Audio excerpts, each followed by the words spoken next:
네, 안녕하세요. 모카 김한영입니다. 오늘 만나보는 자동차는 국내의 자동차 중에서 가장 먼 거리를 갈 수 있는 자동차라고 하는데요. 이 아이오닉 6, 테슬라 모델 3와 비교했을 때 굉장히 많이 비슷하다고 해요.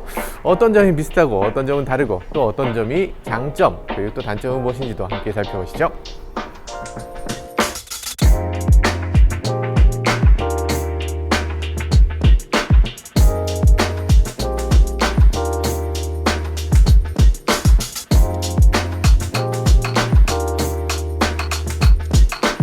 자, 일단 출발에 앞서서 먼저 모델 3와 비교를 한번 해봐야 되겠죠. 제가 그럴 줄 알고 이 차를 가져왔습니다. 저희 테슬라 모델 3. 맨날 타는 차니까 익숙하죠. 그런데 이 아이오닉 6를 보면서 비슷한데? 이런 느낌이 드는 곳이 한두 곳이 아닙니다. 사실 따지고 보면 아이오닉 6는 거의 테슬라 모델 3 킬러라고 할 수 있어요. 딱 모델 3에 대응하는 자동차를 똑같이 만들어 보자 라는 의미로 만들어진 것 같은 그런 자동차입니다. 이렇게까지 공통점을 갖고 있는 자동차는 없어요. 폭스바겐 있나요? 없죠. 아우디에 있나요? 포르쉐 당연히 없죠. 이 모델 3하고 비슷한 차는 세계 어디에도 그다지 없어요. 그런데 이 아이오닉 6는 상당히 많은 부분에서 모델 3를 떠올리게 합니다. 자, 한번 볼까요? 이 전면부를 보면 램프부터 뭔가 비슷한 느낌이 드는데 약간 이쪽 후드가 이렇게 올라오고 가운데가 이렇게 오목하게 들어가는 이런 느낌도 살짝 비슷한 느낌이 드는데 어느 정도 공통점은 있다고 생각하지만 이렇게 나란히 놓고 보면 전혀 달라요.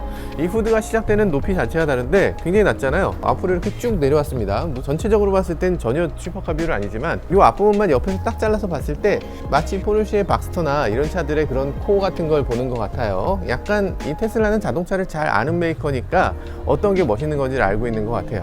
자, 그리고 이쪽을 보면 그렇게 하고 싶었다는 건 알겠어요. 그런데 그보다는 높이가 좀 높아서 이 앞쪽에 여기 트렁크가 있어서가 아니라 여기 부품을 쌓아 올렸기 때문에 어쩔 수 없이 후드가 시작되는 위치가 높다라는 그런 한계점을 볼 수가 있습니다. 사실 이 차에 들어가는 파워트레인은 전기차 전용 플랫폼이긴 하지만 바닥에 완전히 깔지 못했고 위에다 쌓았어요. 그러다 보니까 높이가 상당히 높습니다. 그래서 후드가 높아지고 그만큼 시트 포지션도 높아지고 모든 것들이 높아지는 거죠.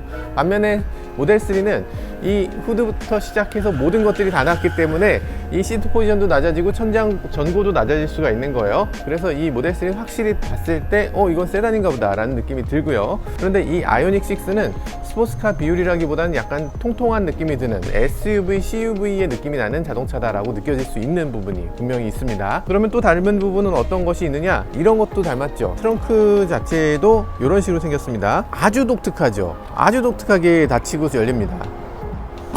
아니, 어떻게 여기까지가 같이 열려? 여기가 잘라져서 이렇게 같이 열리는 차는 그동안 없었죠. 이런 차는 하나도 없었어요. 모든 트렁크들이 이 스프링 부분을 이 안쪽에 집어넣어서 안에서 작동되도록 만들잖아요. 근데 안에다 만들게 되면 이 안에 공간을 차지하게 돼요. 그래서 이걸 밖으로 빼내고 이 공간을 그만큼 키워서 아주 특이하게 아주 묘한 트렁크 공간을 만들어냈습니다. 세계적으로 이런 공간을 갖고 있는 차가 있나 싶어요. 이쪽 여기 있습니다. 딱 하나 있는데 그게 모델 3예요. 그래서 모델 3를 놓고 보면 이렇게 생겼습니다. 제 차는 이게 수동이지만 이 다음부터는 이게 전동이에요. 이 앞부분부터 잘라지고 여기까지 같이 열리는 거, 이만큼이 그냥 비어있는 거, 그리고 이렇게 테두리가 동그랗게 되는 거, 테슬라를 너무 따라했다 이런 느낌이 들기도 합니다.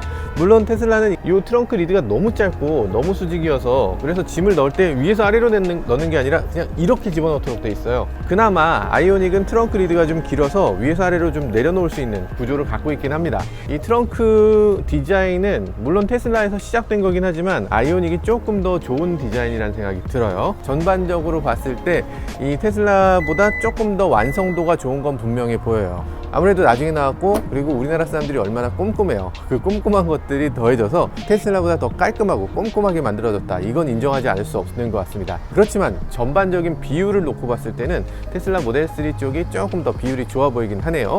왜냐하면 기본적으로 이 하드웨어 자체를 이 전기차 전용으로 만들면서 이 테슬라는 애초부터 많은 것들을 뒤쪽에다 실었어요. 전기차의 대부분 기능들이 뒤에 있습니다. 근데 아이오닉 6는 이 기존 자동차와의 호환성을 계속 생각을 하면서 이 기존 자동차를 전기차로 전환했을 때 그 엔진룸 안에 다 집어넣을 수 있도록, 그래서 많은 부품들이 이 엔진룸 앞쪽에 이렇게 자리 잡을 수 있도록 그렇게 만들어 놓고 있어요. 가성비 면에서 개발비를 좀 줄이자 이런 거 좋긴 한데 전기차를 확실히 전환한다면 더 이상 그 호환성은 의미가 없어지거든요. 그러니까 빠르게 이 전기차 진짜 전용으로 이 앞쪽에 아무것도 없고 비우고 그리고 뒤쪽으로 많은 걸 보내는 방식으로 좀 다시 개발할 필요가 있습니다. 다음번에는 아마 좀 더 나은 것들이 나오지 않을까 싶어요. 테슬라 모델 3와 비교는 이 정도 하고요. 일단 출발하고 좀 더 자세한 내용 보내드리도록 하겠습니다. 지금 시간이 얼마 없어요. 빨리 가시죠. 빨리.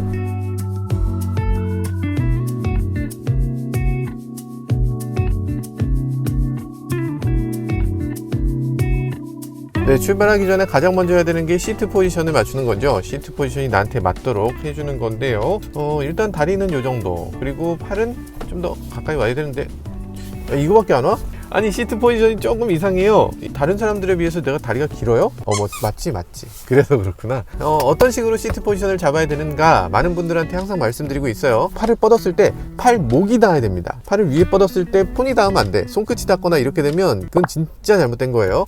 팔목이 닿은 상태에서 그런 페달링이 잘 되는가, 풋레스트의 뒤꿈치를 딱 밟고서 무릎이 이렇게 힘을 줄 수 있을 정도로 약간 굽어져야 됩니다. 일단 시트 포지션을 이렇게 했을 때 이 핸들이 조금 더 뽑혀 나와야 돼요. 조금 더 뽑혀 나와야 다리와 이 팔의 이 비율을 맞출 수가 있습니다. 제가 팔이 굉장히 긴 편인데 그래도 지금 저한테 핸들이 약간 짧거든요. 현대는 정말 전체적으로 문제가 인체공학을 너무 고려를 안 하고 있어요. 인체공학에 대해서 조금 더 신경을 써야 됩니다. 왜 그 부분이 빠지고 있죠? 시트가 모델 3보다 좀 높죠. 모델 3를 타면 약간 시트가 스포츠카에 탄 것 같은 느낌이 딱 드는데 얘는 어쨌든 약간 CUV 탄 것 같은 느낌이 들어요. 모델 3에서 옮겨 타면 그런 느낌이 들고요. 소나타나 이런 차들하고 비슷하다, 그거보다 조금 높은 느낌이다, 이런 생각이 들어요. 그리고 또 이 앞쪽을 놓고보면 테슬라도 그렇고 이 후드가 짧잖아요. 그래서 내 바로 앞을 보는 것 같은 이런 착각이 드는데 그런 느낌도 비슷하게 자아내고 있습니다. 실제로 보닛이 이렇게 짧고 낮아서가 아니라 이 시트를 높여서 그런 느낌을 만들어내고 있어요. 일단 시트가 높다는 거는 약점이라고 할 수 있는데 머리 위 공간을 놓고 보면 머리 위 공간은 괜찮으세요?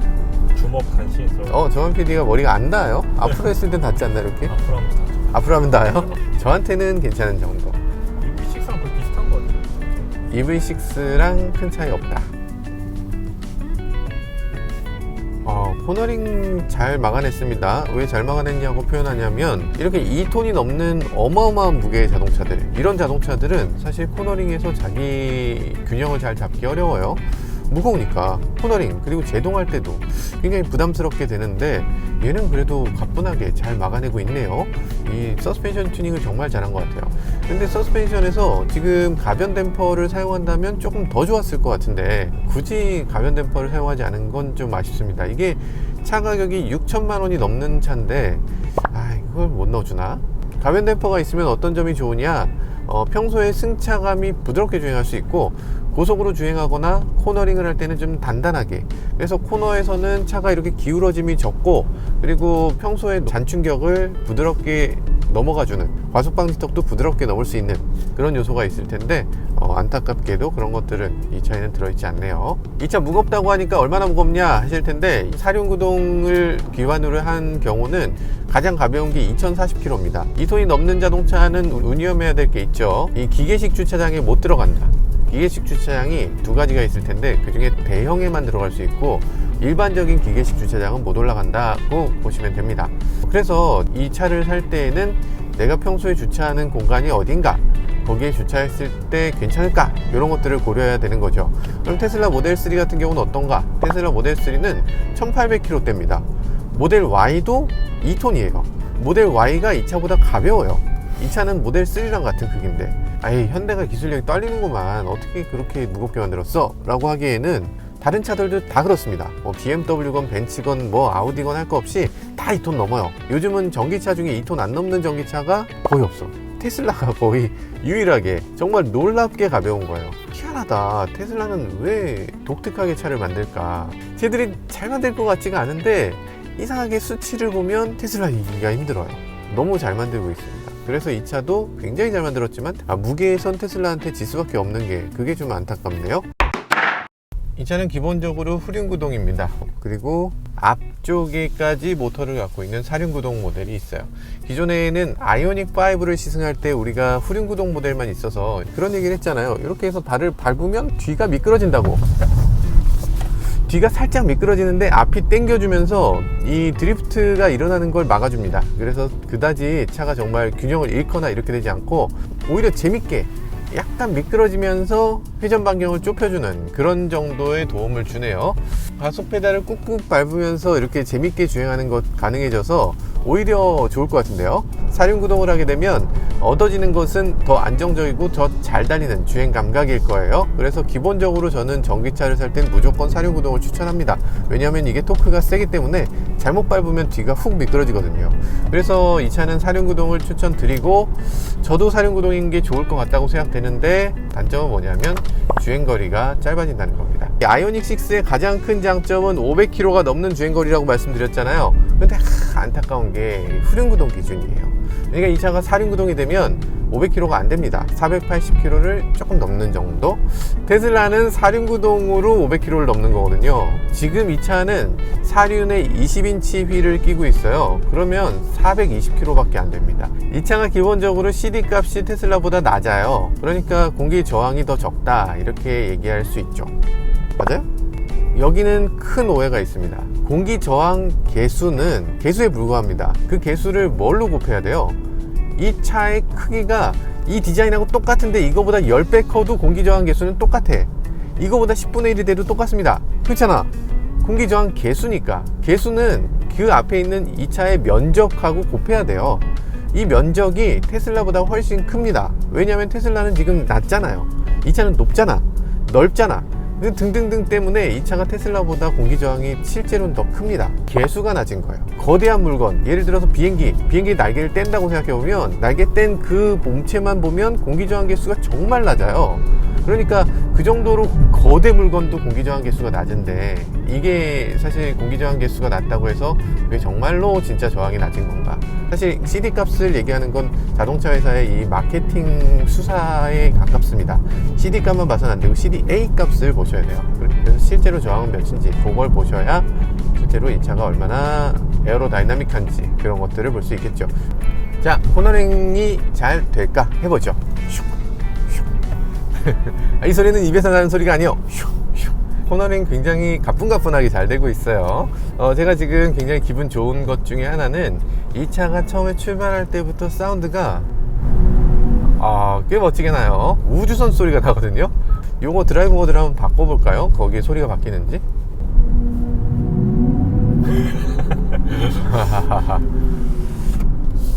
액티브 사운드를 선택할 수가 없나? 그 스타일리시 뭐 이렇게 안 되네요. 스타일이 없어. 강도만. 이게 우주선 소리거든요. 우주선 소리를 자동차에 넣었을 때 사람들이 우주선을 타는 것 같은 기분이 살짝 들 수 있는데, 그런데 이게 감성을 자극하기에 조금 너무 동떨어져 있어요. 내 차에서 나는 소리 같지 않고 그냥 오디오 그냥 스피커를 튼 것 같은 느낌이 너무 강하게 나서 지금 단조로운 소리가 볼륨만 커지니까 좀 웃긴 거거든요. 그래서 여기다가 지금 한 2가지 정도 화음이 나고 있는데 조금 더 써야 됩니다. 우리가 엔진 소리를 느낄 때 거기서 느끼는 그 감정이 있어요. 고속으로 갔을 때는 엔진이 좀 힘들어하는 그 느낌도 있고, 그런 것들 듣기 좋은 소리가 아닌 거 아니냐? 라고 생각하는 그 소리를 과감하게 한번 섞어서 작곡해 보실 필요가 있습니다. 이건 조금 유치해요. 소리가 조금 더 과감해질 필요가 있어요. 오케스트라에서 바이올린 1개에서 바이올린 2개, 바이올린 10개 하고 아무 악기도 없는 거는 문제가 있잖아요. 바이올린이 있으면 뭐 콘트라베이스도 있고 뭐 등등, 이 관현악 사중주나 뭐 피아노도 들어가고 뭐 성악도 들어가고 등등등 이렇게 다양한 사운드를 믹스 시켜줘서 그래서 교향악을 완성시켜 주실 필요가 있습니다.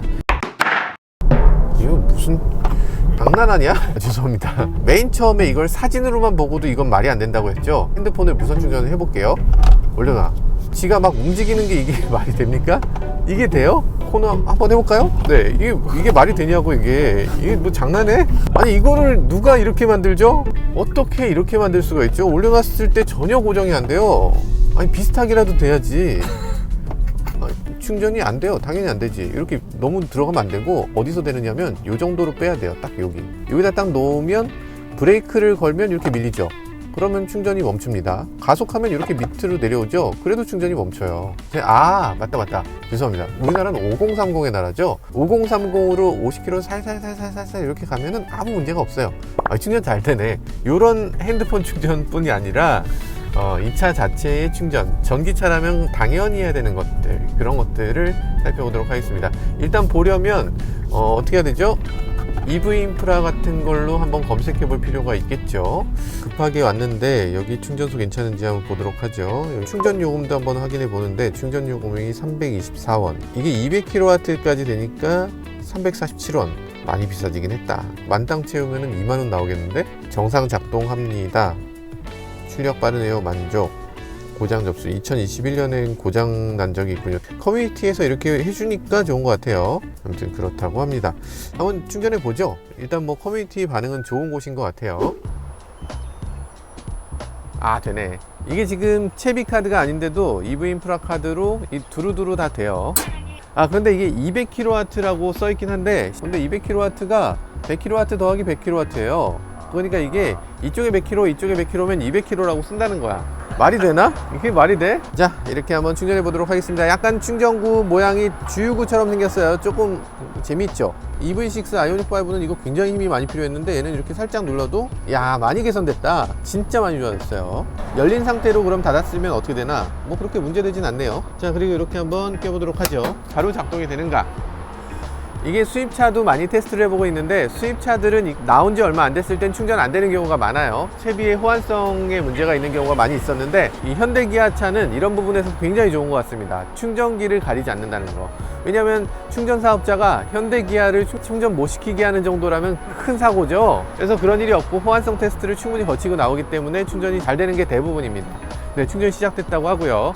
어떤 식으로 충전이 되고 있는지 살짝 보도록 할까요? 잔여 충전 시간을 좀 더 크게 보여주는 게 없고, 여기서 지금 보여주고 있네요. 여기서 이렇게 크게 막 그려줬으면 좋을 것 같은데, 왜냐하면 이게 차 밖에서도 봐야 되기 때문에 충전 양을 보여주는 그래픽이 여기서 초록색으로 하나 둘 셋 넷 네 번째 불이 깜빡깜빡 하고 있어요. 많이 찼다는 얘기죠. 이 양에 따라서 25%마다 이렇게 50%면 2칸, 75%면 3칸 이런 식으로 올라옵니다. 그리고 지금 인상적인 건 92%면 거의 다 찬 거거든요. 여기선 충전해봤자 속도가 보통 50kW 이하로 나와요. 근데 지금 봤을 땐 저희가 70kW까지도 봤어요. 이것도 굉장히 빠른 겁니다. 이거 만약에 아마 30%일 때 충전을 시작했다면 100kW 충분히 갔을 것 같고, 200km 이상의 충전기에서는 200km 가까이도 충분히 나올 수 있지 않을까 하는 그런 기대를 해보게 돼요. 네, 전기차 충전은 사실 이렇게 안에서만 봐야 되는 게 아니죠. 밖에서도 볼 수 있어야 됩니다. 그래서 밖에 원래는 여기에 램프가 있어요. 근데 얘는 지금 램프가 없네요. 여기 불이 하나씩 켜진다고 하던데, 우리나라에는 이 옵션이 빠진 걸까요? 어쨌든 여기에는 그 기능이 제공되고 있지 않습니다. 만약에 그 램프를 넣는 게 하드웨어적으로 비용이 너무 든다 라고 하면 이런 DRL 같은 걸 활용해 줘도 좋을 것 같아요. DRL 같은 거를 부분적으로 켤 수 있게 하는 기능을 갖고 있잖아요. 갖고 있으면 그런 것들을 이용해서 어느 정도 찾는지를 보여주면 좋지 않을까. 그런 것들은 허머 EV에서 정말 멋지게 나와 있죠. 헤드램프에 있는 DRL이 얼마나 충전이 되고 있는지를 아주 멀리서도 볼 수 있게. 왜 필요하냐면 이런 데다 충전을 해놓고 저쪽에 가서 밥을 먹고 있을 수가 있어요. 내 차를 지켜봤을 때 충전이 얼마나 됐는지 알아야 되잖아요. 혹은 또 다른 사람이 왔을 때 저 사람 이제 거의 다 충전 끝났으니까 저쪽에 가서 기다리면 되겠구나, 뭐 이런 식으로 생각하는 거, 이런 것들을 위해서도 밖에서 이 차가 얼마나 충전되는지 보는 게 중요합니다. 아무튼 조금 전기차 충전에 대한 고려 조금 더 노력하셔야 될 것 같아요. 지금 자꾸 열렸다 닫혔다 하죠. 자꾸 열렸다 닫혔다 하는 이유는요, 제가 키를 갖고 있으면 자동으로 잠기고 자동으로 열리는 기능을 갖고 있어서 그래요. 근데 이게 테슬라 같은 경우에 굉장히 자연스럽게 되고 있는데,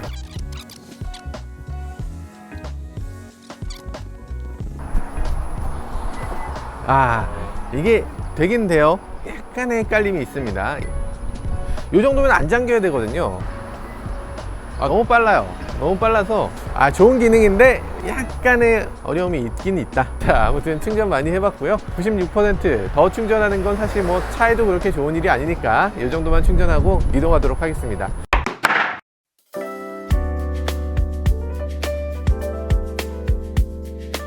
출발 전에 또 해야 되는 게 있죠. 통풍 시트 켜는 거. 요즘 같은 날에는 통풍 시트 켜야 되는데 아이오닉 5에서 진짜 불편하다고 느꼈던 거 있잖아요. 그런 거 조금 낮았습니다. 템프 버튼 눌러서 여기서 이제 통풍 시트를 바로 할 수 있도록 만들어져 있긴 하네요. 물론 되는데 그런데 조금 아쉽긴 해요.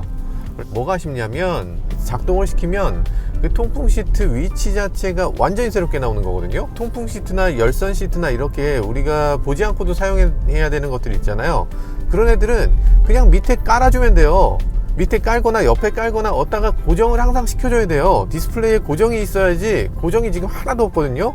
이게 모든 게 새롭게 다 바뀌면 바뀔 때마다 전체를 다시 연구해야 되잖아요. 그래서 이거를 따라갈 수가 없어요. 근데 지금 이게 공간이 되게 많잖아요. 지금 12.3인치짜리 어마어마한 디스플레이를 달아 놓고서 실제로 한 번에 보여주는 디스플레이의 이미지는 지금 12개의 버튼만 보여주고 끝이에요. 아니 뭐 그렇게까지? 그건 이 중에 밑에 이만큼 남잖아. 이 남는 공간에다 하면 되잖아. 하면 되는데 왜 그걸 안 하고 있죠? 근데 이 인터페이스는 진짜 개선의 여지가 많습니다. 이 디스플레이가 남아돌아서 어쩔 줄 몰라 하고 있는 것 같아요. 키가 마음에 드세요? 키. 야, 이거. 야. 보통 다른 자동차들이 이렇게 엠블럼 전체를 이용하는 키를 사용하는 경우는 흔치 않죠. 엠블럼을 키로 사용한다는 것은 그 엠블럼에 대한 자신감이라고 할 수 있어요. 그래서 굉장한 자신감을 가지고서 이렇게 키를 만들어 주신 것 같다, 이런 생각이 듭니다. 색상에 딱 올려놨을 때 야, 너 성공했구나, 현대차 타? 와, 이런 느낌이 드는 그런 엠블럼이라고 할 수 있어요. 지난번에 말씀드렸지만 키가 조금 가벼워요. 고급이라고 느끼는 무게감이 있습니다. 가벼우니까 무조건 좋은 거 아니야 생각할 수 있지만 어떤 물건이든 그 묵직함이 느껴졌을 때 고급감이 느껴져요. 예를 들어서 우리가 롤렉스를 차면 그 묵직함이 팔목에 딱 전해지잖아요. 롤렉스하고 똑같은 디자인이라도 그게 무게가 갑자기 가볍다고 생각해 보세요. 이상할 거잖아. 그런 식입니다. 일정한 무게감은 이 고급감에서 굉장히 중요한 요소예요. 이거는 지금 크롬으로 생겼잖아요. 크롬이면 의뢰이 느껴지는 그 무게감이 있을 텐데 그 무게감보다 훨씬 가벼워요. 너무 가볍기 때문에 이게 크롬이 아니라 플라스틱이구나 라는 걸 한번 딱 만지면 알 수 있습니다. 인간이란 건 그래요. 인간은 이런 걸 딱 만졌을 때 아, 이거 장난감 같네, 이렇게 느끼게 됩니다. 안에 추라도 넣어서 조금이라도 무겁게 했어야 되는데 그게 조금 아쉽네요. 자, 이 차에서 굉장히 중요한 기능 중에 하나죠. 어댑티브 크루즈를 작동시켜 보겠습니다. 어댑티브 크루즈를 세팅을 해보고요. 핸들이 지금 좀 짧다고 했잖아요. 그래서 핸들을 조금 낮춰서 이걸 맞췄는데 그러고 나니까 뭐가 가려져요? 뭐가 가려지냐면 요 위에 요 부분 한 열이 딱 가려집니다. 그 열에 뭐가 있냐면 어댑티브 크루즈 작동이 있어요. 왜 여기다가 이걸 달아놔서 요 안에다 달아놔야죠. 당연히 이제 여긴 가려지는 영역이에요. 무조건 진짜 중요한 정보는 여기다 놓으면 안 돼. 중요한 정보는 아래에 놔야 돼요. 52km로 지금 세팅이 돼 있죠. 달리기 돼 있는 거예요? 크루즈 되는 거예요? 안 되는 거죠? 되는 거면 초록색으로 나와야지. 돼 있는 거네요. 돼 있는 거야? 그래, 그러네. 아니 왜 초록색이 아니야? 취소를 한번 해볼까요? 취소하면 회색, 잘하면 흰색. 아니 왜 초록색으로 안 나와?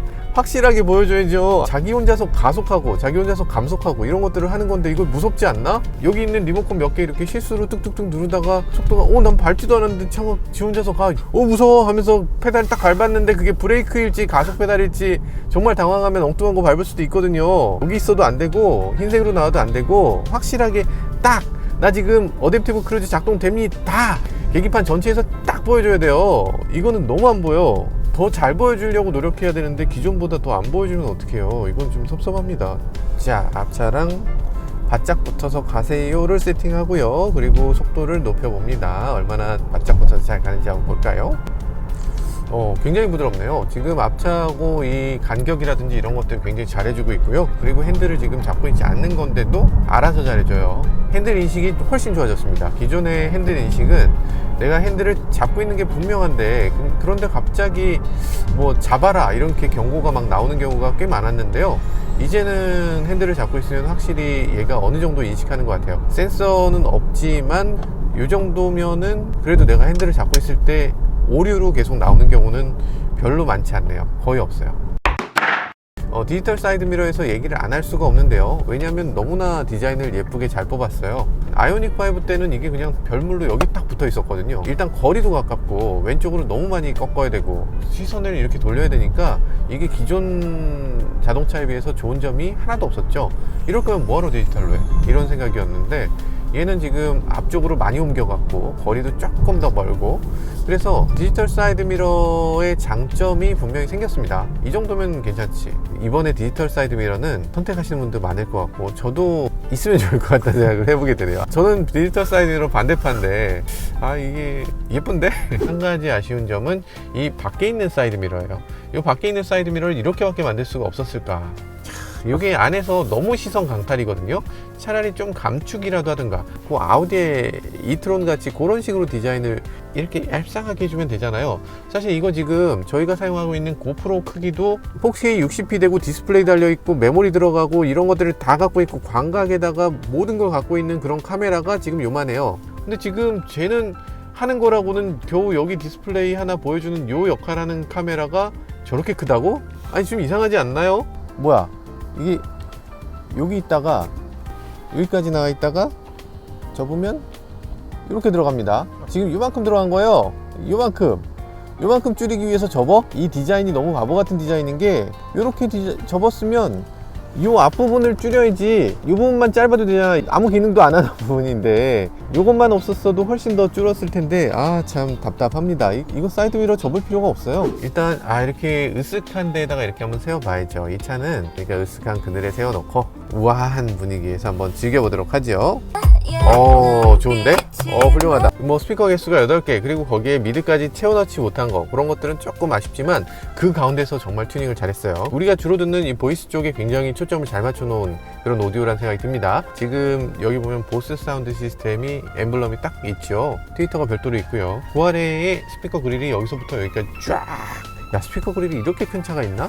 엄청나게 큰 스피커 그릴을 갖고 있는데, 안타까운 건 스피커가 여기 요만한 거 하나예요. 딱 보기에 하나잖아. 최소한 2개는 넣었어야지. 그러니까 아마 디자인할 때는 오디오를 좀 우리가 신경 써야 됩니다 하고서 디자인을 하셨을 것 같은데, 근데 실제로 현실은 그게 돈이 얼만데 이렇게 됐을 것 같아요. 이 경쟁 모델이라고 할 수 있는 EV6 같은 경우는 메리디안 사운드 시스템은 DSP를 이용해서 이 3가지 음향을 선택할 수 있도록 되어 있는데, 뭐 스튜디오에서 듣는 사운드라든지 무대에서 듣는 사운드, 뭐 이런 사운드가 이렇게 들리게끔 하는 그런 기능은 갖고 있지 않아요. 느낌상으로는 EV6의 사운드가 조금 더 좋은 걸로 느껴집니다. 전체적으로 봤을 때 이 차의 쉐입은 어떻게 예쁩니까? 저는 개인적으로 예쁘다고 생각합니다. 이전에 아반떼가 떠오르는 디자인이기도 하고요. 뭐 여러 가지 아쉬운 점이 없지는 않아요. 그렇지만 이런 것들 굉장히 꼼꼼한 아이디어들이 많이 숨겨져 있어요. 여기 셔터가 열리는 거 보셨어요? 이 셔터가 이런 식으로 열려서 아래쪽으로 공기역학적으로 좋도록 이렇게 만들어주기도 하고요. 닫혔을 때는 이게 또 아주 매끈하게 보여지기도 하죠. 이런 것들도 아주 재미있는 부분인 것 같고요. 이게 실제로 들어가는 에어 벤트를 갖고 있다는 거, 이런 것들도 아주 재미있는 부분이죠. 기존에는 저런 거 그냥 막혀 있었잖아요. 이제는 좀 제대로 이렇게 에어로다이내믹을 만들어 놓고 있고요. 여러 가지 부분에서 에어로다이내믹을 정말 끝까지 신경 썼구나 라는 느낌이 듭니다. 이런 것들도 한번 보여드려야 되겠다. 웰컴 램프를 한번 보여드리도록 할게요. 네, 이런 식으로 들어오는데요. 이게 지금 디지털 웰컴 램프가 충분히 밝진 않아서 그늘이긴 하지만 어쨌든 지금 대낮이라서 지금은 제대로 램프가 안 보이는 그런 아쉬움은 있어요. 밤 시간에는 확실하게 잘 보이는데 이거 조금 더 선명하게 해줬어도 좋지 않았을까, 뭐 이런 생각이 들긴 합니다. 램프가 켜지는 건 어쨌든 소프트웨어적인 거니까 다음번에 OTA나 이런 것들을 통해서 더 발전시킬 수 있다고 합니다. 요즘 들어서 자동차의 반도체 수급 문제 얘기를 많이 하잖아요. 근데 우리가 반도체 수급만 문제가 아닙니다. 굉장히 많은 것들의 수급에 문제가 생기고 있는데 중국의 문제가 굉장히 심각해요. 우리가 한때는 이런 얘기를 하잖아요. 야, 중국 망해버렸으면 좋겠다, 중국 없어졌으면 좋겠어, 그런 극단적인 얘기를 하시는 분들도 많이 계신데, 실제로 그러면 어떻게 되나? 차를 만들 수가 없습니다. 지금 중국이 그렇게 공장을 셧다운하고 코로나 이슈가 생기고 이러면서 자동차를 만들 수 없게 된 거예요. 아니, 우리나라 자동차에 중국 부품이 들어가요? 들어갑니다. 엄청나게 들어갑니다. 전기차에 들어가는 배터리 중에 실제 원료의 90%가 중국산이에요. 그래서 전기차 배터리가 뭐 국산 배터리잖아요. LG잖아요, 삼성이잖아요, SK잖아요가 다 90%가 중국산 원료를 써요. 여기 보면 이런 것도 있습니다. 후야오잖아요. 이쪽 창을 만든 데가 지금 중국 회사예요. 그냥 아예 중국 브랜드 이름이 써 있는데 중국 부품이 안 들어간다고 생각하시는 건 완전 오산입니다. 지금 전 세계 어느 나라도 서로 영향을 안 끼치는 나라가 없습니다. 어느 나라가 잘못되는 걸 우리가 야, 그거 쌤통이다 이래선 절대 안 돼요. 모두가 잘 살고 잘 먹고 전 세계가 자유무역하고 이렇게 돼야만 합니다. 그렇게 안 되고서는 우리만 잘 살자 이런 생각으로는 절대로 잘 살 수가 없어요. 자, 어쨌든 쓸데없는 얘기 죄송하고요. 이 차는 지금 20인치 타이어가 끼워져 있는데요. 20인치 피렐리 타이어가 끼워져 있습니다. 피렐리에 무슨 타이어냐면 피제로 올 시즌 일렉트릭이에요. 전기차 전용 피렐리 피제로인데요. 피제로라는 이름이 붙어 있긴 합니다만 피제로 AS는 피제로긴 해요. 그런데 우리가 기대하는 그 피제로의 성능이 나오거나 그렇진 않아요. 지금 현대의 5위로 들어간 이 타이어, 잠깐 타봤지만 굉장히 괜찮은 느낌의 타이어로 느껴집니다. 사운드도 잘 잡은 것 같고요. 아마 이 안에 지금 모르긴 몰라도 전기차 소음을 막아줄 수 있는 그런 요소도 있는 것 같고요. 그리고 핸들을 돌려봤을 때 승차감이나 이 다이나믹함을 다 잡을 수 있는 그런 좋은 선택으로 보여집니다. 이 20인치 피렐리는 괜찮아 보이는데요.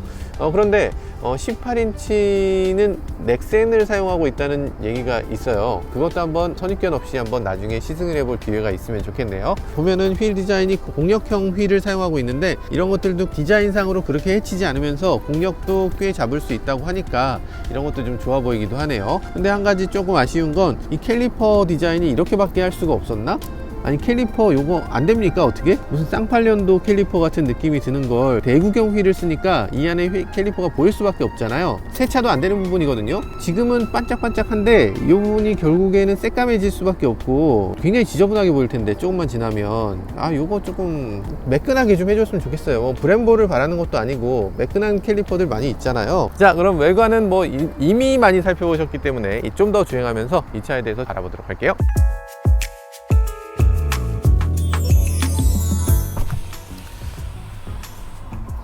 이건 조석이 대신 조수석에서 해줄 수 있어서 되게 좋네. 진짜 조수 카드 챙겨. 조수 창문 닫아. 진짜 조수석이 진짜 제대로 조수인데? 그거를 음성인식으로 해야죠. 그렇게 누르고 있으면 어떡해요. 자, 해볼게요. 음성인식을. 길 안내 주렁주렁 하남점. 이 장소로 안내할까요? 예. 음성인식 할 때 여기 혼 커버에 이렇게 또 램프가 들어와요. 자기 회사의 엠블럼을 여기다 쓰지 않는 회사가 별로 없는데 이렇게 자기 회사 엠블럼을 안 쓰고 램프 4개로 이렇게 커버한 거 저는 개인적으로 좋아 보이긴 합니다. 그리고 또 하면 이게 또 H자의 모습 보이기도 하잖아요. 그래서 그거까지 중의적으로 이렇게 만들었나 하는 생각이 들기도 하고 할만합니다. 이렇게 할만해요. 현대가 지금 엠블럼을 하늘색으로 안 쓰잖아요. 굳이 이걸 하늘색으로 이렇게 해놓을 이유가 뭐가 있을까요? 이 부분이 흰색이기만 해도 훨씬 더 깔끔해 보일 것 같아요. 지금 약간 흐릿합니다. 여기 보면 온도를 보여주는 디스플레이 창이 있는데 양쪽으로 2개의 디스플레이 창이 있죠. 일단 이것도 원가예요. 근데 그 원가가 들어가는 부분인데 그게 그러면 예쁘게 됐는가? 예쁘게 못 됐습니다. 햇빛을 받으면 이 반사가 일어나서 이 부분이 안 보여요. 그리고 또 이 부분 디스플레이가 이 부분에 비해서 확실히 떨어지는 게 눈에 딱 보이거든요. 반면에 EV6 같은 경우는 이 전체를 하나의 디스플레이를 이용해서 예쁘게 보이도록 잘 해놨는데 그런 것들을 못한 거, 게다가 색깔이 하늘색이어서 더 안 보이는 거, 이런 것들도 좀 아쉬운 지점이라고 할 수 있겠습니다. 자, 지금 주차장을 가보고 있는데요. 최소 회전 반경이 꽤 큽니다. 후륜 조향이라든지 뭐 이런 기술을 쓰지 않고 있고, 그래서 특별히 이게 좁아지도록 하는 그런 노력을 기울이진 않았습니다. 그래서 이렇게 주차장 코너를 갈 때까진 괜찮아요. 주차를 실제로 하고 출차를 하고 이럴 때 그때 핸들이 조금만 더 돌았으면 좋겠다, 이런 생각이 들기도 합니다. 굉장히 인상적인 게 하나 있는데 주행 중에 앰비언트 라이트가 나오는 게 운전에 너무 방해가 된다고 생각을 한 것 같아요. 그래서 그 D 모드를 넣으면 이 앰비언트 라이트가 굉장히 어두워지고 P 모드를 넣으면 다시 앰비언트 라이트가 갑자기 밝아지는 걸 볼 수 있습니다. 이상하네요. 한번 색깔을 한번 볼까요? 원더풀 데이, 마인드 케어, 메디테이션, 크리에이티브 모먼트. 근데 일단 이 앰비언트 라이트는 속도를 감응해서 속도에 따라서 이 색깔이 바뀌는 방법이 있고요. 투톤을 지원을 합니다. 그래서 위쪽으로 불이, 아래쪽으로 불이, 이렇게 위아래를 다른 색깔로 나올 수 있도록 하는 이런 투톤을 지원하고 있어서 아마도 많은 분들이 재밌게 쓸 수 있을 것 같아요. 음성인식 연동도 있네요. 그러면 한번 음성인식을 해볼까요? 우리 집으로 가자. 우리 집이 등록되어 있지 않습니다. 이렇게 앰비언트 라이트 역할도 하고 인터랙티브한 기능 용도로도 사용하니까 하나의 부품을 2가지로 사용할 수 있게 해서 그런 것도 좀 좋아 보이기도 하네요. 개인적으로는 앰비언트 라이트도 이 정도면은 꽤 이 실내 분위기를 이렇게 올리는데 도움이 되는 것 같고요. 이전에 비해서 훨씬 더 신경을 많이 썼다는 느낌이 듭니다. 뭐 이런 것들도 있죠. 램프 색깔이 지금 좋아졌어요. 램프 색깔이 한때 너무 푸르딩딩해서 사람이 시체색으로 보인다고 이렇게 안 좋게도 말씀드렸던 것 같은데, 이제는 피부색이 제대로 피부톤이 나오잖아요. 그리고 특이한 점은 뒤에 있는 램프만 켜지게 하는 기능이 있습니다. 터치로 해서 맵 램프만 켤 수도 있고요. 이 맵 램프 같은 경우도 기존에는 이 렌즈를 누르게끔 돼 있었는데, 그게 아니라 렌즈 위쪽을 터치하게끔 이렇게 만들어서 이런 것들도 꼼꼼한 부분이네요. 렌즈 만지지 말라는 거지. 이 램프 구성이 지금 저는 마음에 듭니다. 색깔, 위치, 이 스팟이 아니라 약간 옴니적인 이런 밝기, 이런 것들이 좋아서 굉장히 이 실내 분위기를 더 좋게 따뜻하게 만드는 데 도움이 되는 그런 램프라고 생각돼요. 지금까지 간단하게 아이오닉 6를 시승해 봤는데요. 여러 가지 아쉬운 점도 없진 않았지만 이 전체적으로 봤을 때 완성도가 정말 뛰어난 자동차로 잘 만들어졌다는 생각이 들었습니다. 저 개인적으로는 굉장히 만족스러웠고요. 여러분들도 혹시 이 차를 타보게 되면 아마 당연히 모든 분들이 만족할 만한 자동차가 아닌가, 그렇게도 생각해 보게 됐네요. 현대차가 기존의 자동차 시장에서 독일 3사의 벽을 넘기 굉장히 힘들어했던 것 같은데, 이 전기차 시대가 되면서는 현대차가 정말로 세계에서 가장 으뜸가는 그런 자동차 회사가 될 수 있을 거란 기대도 해보게 됐습니다. 지금까지 저는 모카 김한용이었습니다. 감사합니다.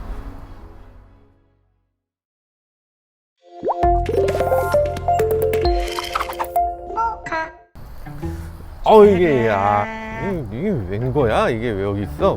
미국에서 사온 아이폰 14를 한번 올려놓아 볼까요? 아이폰 14 넣기 딱 좋네. Always on 디스플레이가 있으니까 더 좋구만. 참고로 말씀드리지만 이 아이폰 14는 어떤 용도냐면 여러분들한테 드리는 용도입니다. 이거 선물이에요. 네, 선물이라서 추첨을 통해서 여러분들께 드려요.